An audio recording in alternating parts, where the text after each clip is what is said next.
Ina and Pelos. Thank you for saying yes to be interviewed for our Pearl Talks. How are you guys? How are you? Kamusta daw? I'm okay. Yeah, I think we're good naman. It's been how many months na? 4, 5 months na 4. since we've gotten married. March, April, May, June, Yeah. July. Turning 5. Wow. Yeah, nothing short of amazing. Wow! rehearsed. No, I'm kidding. Yeah. Okay, so we want to ask about 5 months into marriage. But how long have you guys been actually together? We started dating in 2019, but we actually first met in 2015. Yes, we were blockmates in law school. Actually, all throughout till we graduated. Yeah. Seatmates also. So Study buddies. Study buddies. Hindi, totoong study buddies. Oo, Pero, yeah. yun pala, may balak. Sino ikaw? Sino ba yung nag-first move? Siya! Me, yeah, You! it was me naman talaga. Yeah, it was me. But we developed our relationship talaga from friends to best friends, then till we eventually got together nga. Yeah. Parang sabi ko I couldn't graduate without Ina beside me. But at first ba, parang, di ba, syempre, study buddies nga. Parang, did you see Pelos na talagang someone that you want to be with romantically or... No.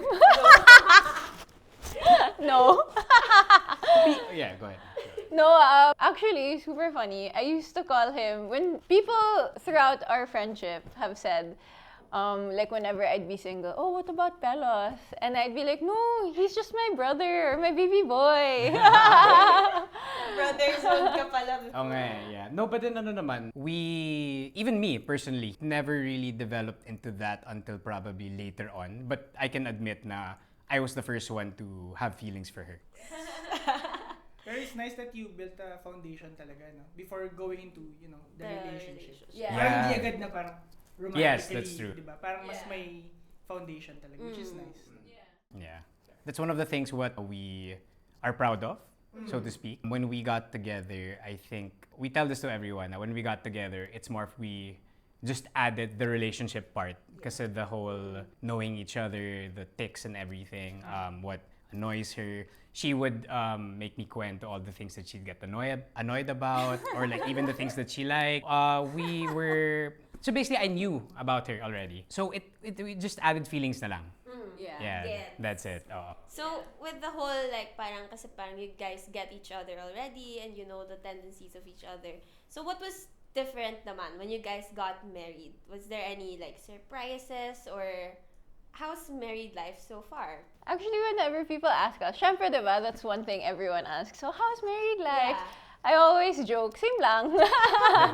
But I've been thinking about this a lot. And I think more than it being same lang, it's really about rediscovering us again. Kasi like from the start, we were friends. Then when we first got together, yeah, dumagdag lang yung feelings. Pero we still had to rediscover ourselves as a couple. And then now, we're rediscovering ourselves again as a married couple. So, it's nice. It feels more like we're a unit than it was before. Yeah, parang in terms of, let's say, when people ask, everyone asks that, diba? How's a married life so far? My answer naman is more of, because we lived together during the lockdown pandemic, kasi we studied together also for the bar. Actually, na-delay kami 2 years. From 2020 graduated. We took it in 2022 kasi getting delayed.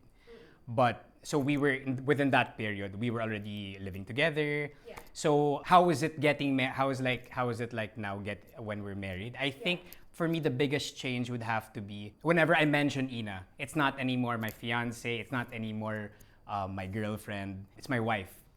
So it adds a little bit of more parang whenever I mention it na my wife, right? Nakaka-proud. And it, as Ina said, it just added more. We had to develop nga na now we are from boyfriend, girlfriend, from fiance. Yeah. Now we're a married couple. Yeah. So that comes with it a lot of responsibilities as well. Yeah. It But- feels more like we're building the life that we always talked about together. Yes, It feels yeah. more like it's actually happening. Yeah. Or like we're actually creating it now. Kasi it's elevated na. Yeah. Yeah. To I the get next it. level. To the next level. Okay, so let's talk about your wedding. So for those who are viewing this video, Ina and Pelos had their wedding in Dumaguete. So it was really a fun wedding. It was very festive and it was just so colorful. I really enjoyed it. I guess you guys can tell that you enjoyed it a little too much. Sa hometown ni Pelos. Yeah.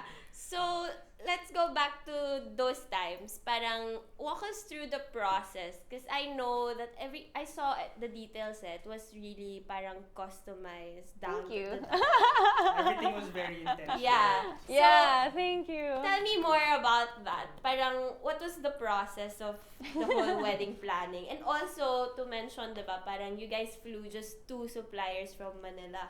Yeah. Yes, that's correct. You guys. Us guys. Our and video. So Go yeah, walk us through the whole process, how you planned it, what you really wanted, bakit naging ganun yung vision ng wedding. Actually, we didn't want it nung una sa Dumaguete. Because we wanted out of town. For us kasi, we would go back and forth talaga to Dumaguete. So parang personally, it didn't feel like an out of town wedding. But we decided to make it in Dumaguete to make it more like welcoming people into a place that we called home. Because even during the pandemic, that was the only place we kept going back to. Like from Manila to Dumaguete, back and forth. So it was nice to have people visit a place that even I considered home even before we got married. Yeah. We at first wanted kasi a small wedding. A small wedding. So to have it in Dumaguete kasi because of my family nga. It was going to be big. So at first we wanted to look at other places muna. But then it just made sense. I mean, I grew up there, and first time I brought Ina there was 2018 before we got together. And my dad even joked at that time na, I'll build you a house in our backyard kay Ina. He hasn't built it yet, but He built a bathroom. he built a bathroom for us for the wedding. Dali na lang yun. Yeah. So it just made sense. I mean, majority of my dad's side, they're there, and we're always there also. And it's one of the places where I really love taking Ina to. You guys have been there. Ang daming nangyayari. There's so many things that you can do there. Such a beautiful city. Even Negros Oriental, such a beautiful province. And I really wanted to highlight the beauty of the city and the island to our family and friends that are from here. Actually, the mga business establishments, mga hotels in Dumaguete at that time, thanked my dad after our wedding. Kasi daw puno. Business was booming. It was a tourism event using private funds. So marami talagang yes. No, I mean, it was really it was something where we were proud of. I mean, everyone had fun. Like I thought people were just the common ang saya ng wedding niyo. But this one talaga, we actually felt the genuineness of people saying na we want to go back. We've actually had friends and family who've already booked trips after our wedding just to see the island again. So And because it was such a big wedding, I think that's why I really wanted to make it intentional. Like every single thing that we could inject ourselves in, I wanted to add a personal thing about it into that detail. So that's why. So I like it when I hear people say that they found it intentional. Thank you. Thank you. And kudos to the logistics, as in sobrang smooth flow from the Yeah. prep to Yeah. Galing talaga. Super Sobrang proud. galing. Yeah, super. And we're very proud that aside from the photo and video team, everyone was from Dumaguete. So Shout out to our coordinator, Alice Tuwala. Yeah. She's very good of Wed Dumaguete. Yeah, galing niya. Sobrang galing niya. Yeah. So Ina, parang kasi I saw parang you did like a whole primer, diba? Of, the travel recos. guide. Yeah. So, what made you decide na parang this will be like the certain look for the wedding na parang it's like fiesta, handaan, sayawan, ganon. And then you had a primer, like a little kit pa, ganon. Parang what was the process? Parang ba't mo naisip na I want to do this, I want to include this? Well, fiesta, first of all, we wanted something Filipino. We're very proud to be Filipinos. And fiesta, because in Dumaguete, every week may fiesta. Wow. Like, halos every week may fiesta. So, and I feel like in general, the concept of a fiesta, the coming together with community, celebrating is what we wanted the whole wedding to be. Because though the wedding was about us, we wanted it to be about everyone also that we were celebrating with. So, that's why fiesta. And sayawan, because fun fact, di ba kami lang dalawa nung pandemic, syempre, sa condo. He DJs. So, sometimes he DJ in the condo, tapos wala, nagsasayawan lang kami dalawa sa condo.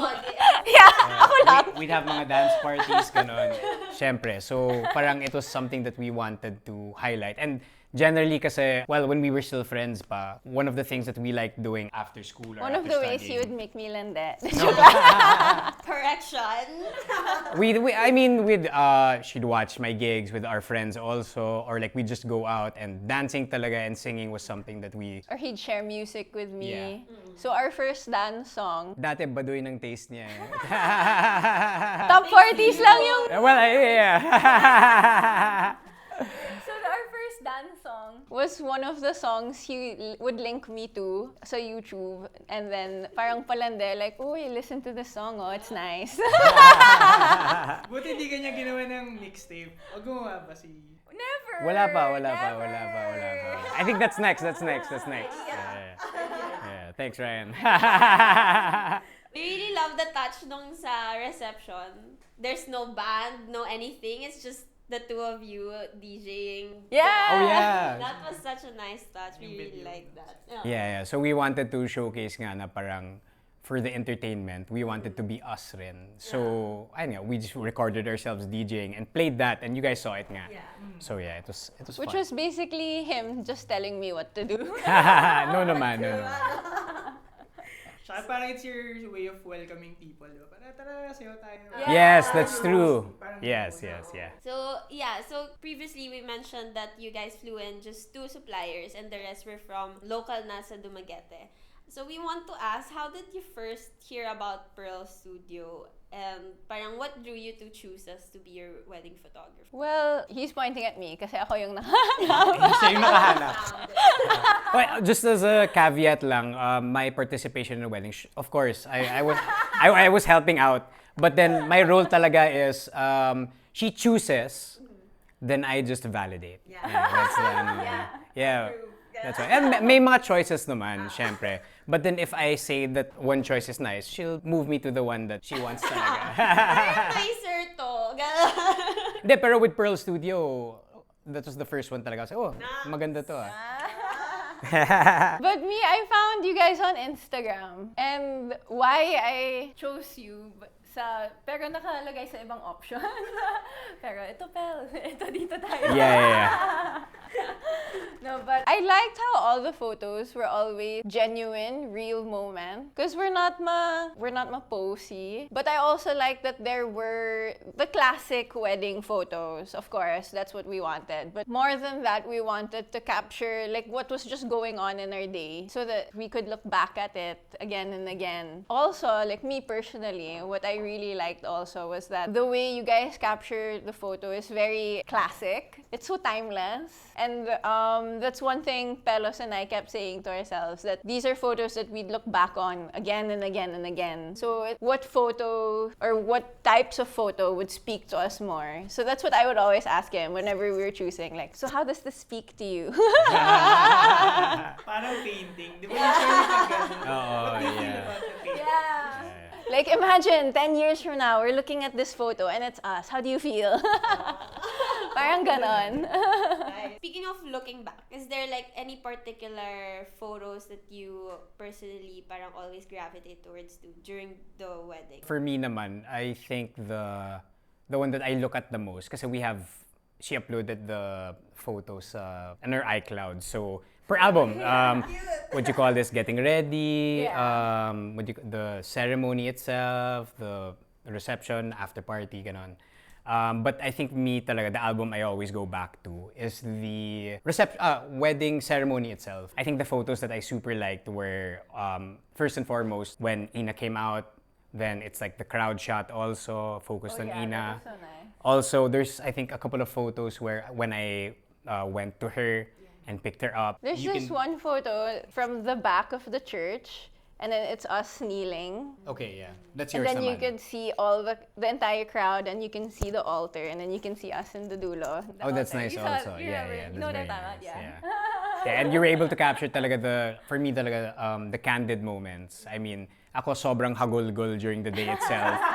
But then, I super liked it na there were photos na talagang I look ugly crying. Then after that, there's some photos na parang I look like parang, I don't know, You're like smiling, but crying. So I super love those. I mean, it super captured Yeah. how I was feeling at that moment. Yeah. And It's nice to look back because the way you guys capture the photos are so genuine. Parang it feels like when you look at the photo, you remember that exact Yeah. moment. Yeah. Grabe. And also, I mean, the other moments also in the Yeah. wedding itself. I liked looking at his getting ready photos because I didn't know what was going on with him. Actually, even hers, like, ganda. I mean, the way that you were able to capture her and her bridesmaids, like, Yeah. perfect. I like talaga. looking at my photos. Yeah. I mean, Mostly me. Just kidding. but yeah, ibang klase talaga, and I like to thank you guys talaga. Galing, Yeah. sobrang galing. Thank you so much. Daghang salamat. Daghang salamat. So, yeah, so speaking of like the whole wedding, kasi diba ang daming nangyari. But what was like your favorite part during that wedding? Is there any particular like portion of it or like a moment that you really love the most? Me, personally, I think we have the same moment. It was walking down the aisle. Because me walking down the aisle, at first, kasi I was thinking like, syempre you're nervous, and then you're like, daming tao bigla. I've never seen that church so full. So I was, at first, looking at everyone. But I was getting so nervous because I was also thinking, oh my gosh, what if I fall? But then there was a moment that we just locked eyes at each other, and then parang that whole time from that moment onwards, parang we were just looking at each other. I think that was my favorite moment. Yeah. Mine would have to be that also. Seeing Ina come in, then talagang I wasn't looking at anyone. It was just Ina lang until I got her and we started walking sabay. But I think two other moments for me would stand out. First is when, because we slept with each other the night before. So we woke up in the same room. We weren't the so traditional, Since we already were living together. Yeah, so I think one of my favorite moments was two. First, when we were about to leave the room and we just stepped out into the balcony and looked na it was such a beautiful day. Sun was out and everything. Early in the morning before we left separately to get ready. And the third one pala would have to be pauwi na. Honestly, people don't say this, but then sobrang random. Pauwi na kami. We were in the van with a couple of friends also going back to the hotel. The resort pala. I don't know, I just felt very happy that in that car ride going home, that everything was done na, but I just felt like I was so grateful for everyone that came. Also grateful for Ina, who was falling asleep beside me na. Those moments talaga, it made me feel na, it was a good day.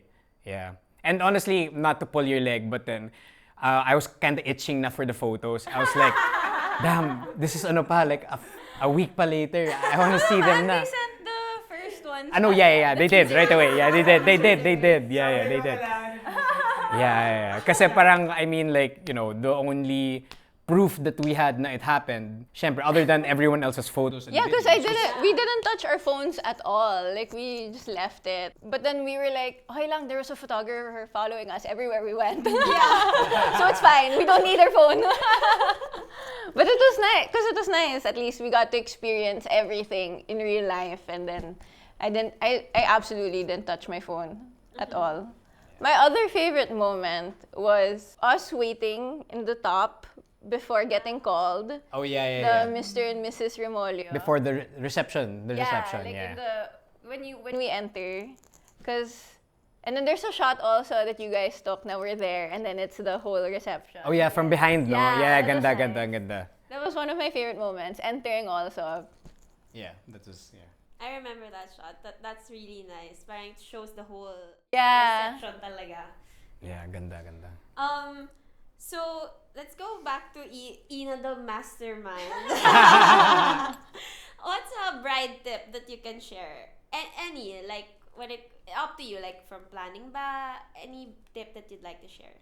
I would say get good suppliers. No, but actually, yeah, get good suppliers. Because on the day itself, all you want to do is enjoy and soak up every moment. And like I said, like, I didn't touch my phone. All I focused on was just enjoying because I knew that you guys would take care of everything else. And a little personal tip for mine would be to not worry about what the trends or what other people are doing or what other people tell you to do. And just remember that it's about you guys, about sharing a piece of well, for us, it was about sharing a piece of who we are with everyone. But ultimately, it was about celebrating us and how we wanted to celebrate us.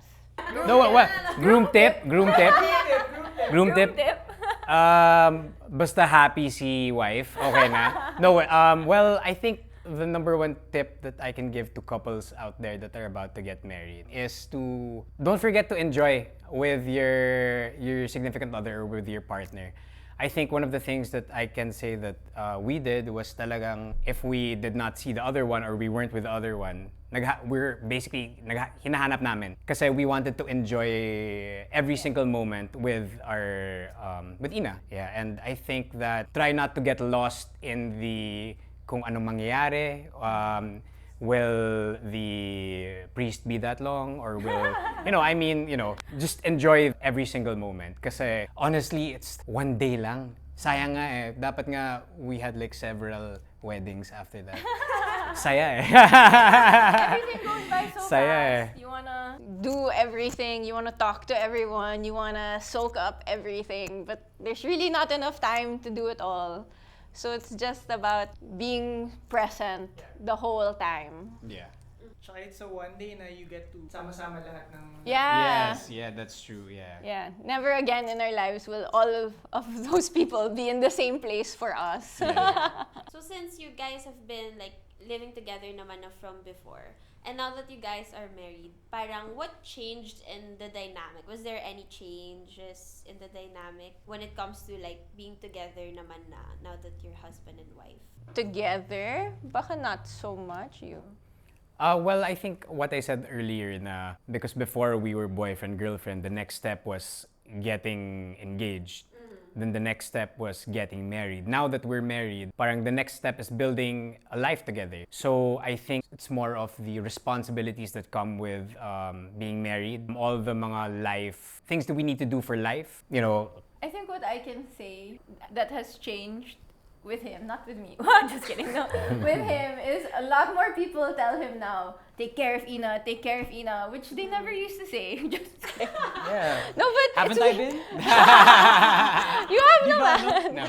No, but it's more like everyone always tells you, and I always tell you, why? What's wrong with me?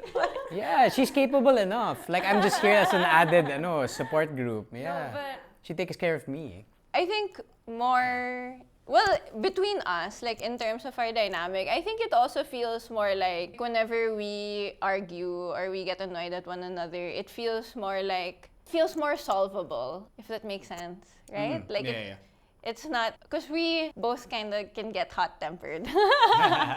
So sometimes when we argue, it can kind of feel like, ayoko na. But then now it's more like, it has to be solvable because wala na eh. No, but Wala nang take back. Wala nang take Walang exchange. ito na talaga eh. Ito na. Yeah. But it actually, I mean, I'm saying it in a joking way, but it actually makes me feel more secure, safer. It feels more like we can do anything or we can overcome anything because it feels like every problem now is solvable together. Yeah. Not just when we argue, but in life in general. Yeah. The things that we have to deal with in work, the things that we have to deal with other people, nakakaya namin just because knowing that, oh, I have Yeah. Ina There's one or thing I have we- Pelos. There's one to, thing we've been saying recently whenever we encounter troubles outside of our relationship, like personally or even him personally, we always say, as long as we have each other or as long as I have you, everything else feels like whatever happens, happens, as long as I have you. That's so nice. Maganda. Tsaka I think it's the quiet moments, no? Parang hindi mo siya ma-appreciate before yung like sleeping together. Ngayon, iba na pag kasal na kayo. Yeah. Parang Yeah, mas may... It feels allowed. Joke lang. Mas may, ano na siya. May, what's that? May basbas. May basbas na ni Diyos. Kasi mas... I mean, it's more, how do I say this? Parang there's a certain peace that comes with it. Knowing that I have Ina for life. I mean, even before we got married, you know, Yeah. we already felt that, but it makes it more legit. Official. Official, yeah. And Like, the I mean, icon. wearing the wedding band, the ring and everything, Yeah. which I forgot in this shoot, before coming to this shoot. But it reinforces the notion that it's uni. Yeah. Thank you guys. That wraps up the interview. So thank you for taking the time to spend your afternoon, your Sunday afternoon with us. And we're so happy. We're really so happy to hear all these stories. Kasi syempre, diba, during the wedding day, it's like everything's fast-paced. So Yeah. you didn't really get the time to like sit down and actually like talk. More than, you know, the little parang questions nila Kuya Rai na parang, how long have you guys been together? Right, ganun, Yeah. ganun. But yeah, it's so nice to reconnect with you guys, and we hope na in the next few years we could also still like have this kind of like reconnection again. Yeah. Of course, Sit yeah. down and like talk. And yeah, we're so happy to hear about how you guys are doing now that you guys are married. Thank you, And we just hope like more happy days ahead of you guys. Thanks. Thank I you. just wanted to say also thanks to your team. We, more than it being a business transaction wherein we asked you guys for help to shoot our we actually, it was a relationship that we built Yeah. with you guys. I mean, you guys were so nice enough to join us pa in our celebration after Yeah. you guys shot us. And we had so much fun. And in the next weddings where we saw you guys, it was the same thing. Yeah. And I can say, I mean, Ina said nga kanina that her tip is to have good suppliers. And I can say that your team sobrang fit with how Yeah. we want our wedding to be. The people behind Pearl Studio, maraming salamat po, dagang salamat, because you're able to capture the moments. And Yeah. not just that, you're such nice people. And we just hope that, We've gained friends for life. yeah. And I mean, honestly, more success and to you guys. And thank you in advance for all the photos in the other weddings that we're going to attend. Na nandyan kayo. Galing talaga. Thank you so much. Thank you so much.